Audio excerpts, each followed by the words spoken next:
Well, good morning. My name is Jason. I'm the associate pastor here at Crosspoint. We are glad that you are here today with us.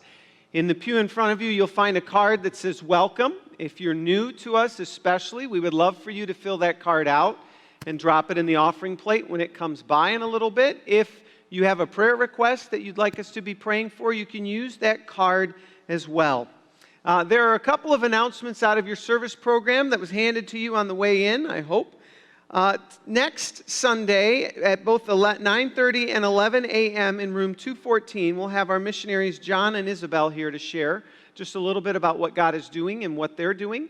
And so we invite you to be a part of that. Come to service, and then after service, just move over to room 214 and you can hear about what they have going on. Your regularly scheduled Bible studies that happen on Sunday will not happen next week, and so they'll be back the following week. Also, we want to let you know that on October 27th at 12:30 p.m., so that's after our second service, we're going to have a 1 hour-ish, probably less than that, seminar called Habits for Growing, which is designed to give parents additional tools to help their children, to encourage their children in developing spiritual disciplines in their lives, those kinds of habits that they need to grow in their faith, maybe some tweaks for your own habits that you need to be growing in your spiritual disciplines as well. And so we invite you to come.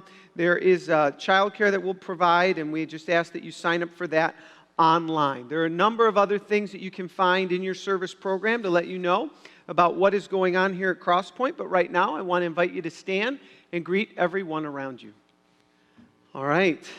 Before we dive into Daniel chapter 7, I have just a couple pieces of business that I want to handle collectively as a church family, and the first is this.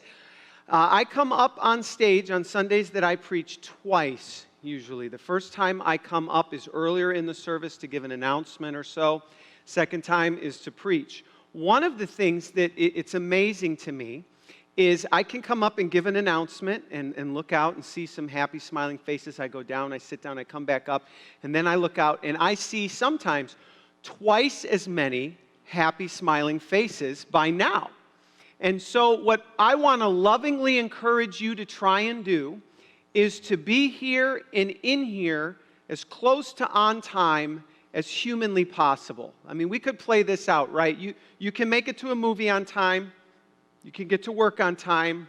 You can get to a kid's athletic event on time. You can be in here on time. I don't want to sound like I'm coming down on you, but listen, we can do better, all right? So let's do better next week. The second hour, we'll get the same lecture, and it'll be worse for them because they're worse. You guys are better. You guys are better. So go home with that at least. At least you're not second service people, all right? The second thing is this, now that I have you laughing. We need help in our children's ministry specifically. This is usually when people refuse to make eye contact with me now.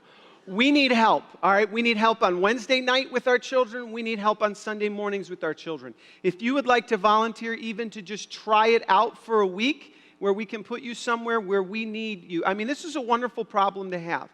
If you walk through the halls on a Wednesday night, there are so many children. If you walk by the middle school room this past Wednesday, I saw more kids in there than I've ever seen before in my life.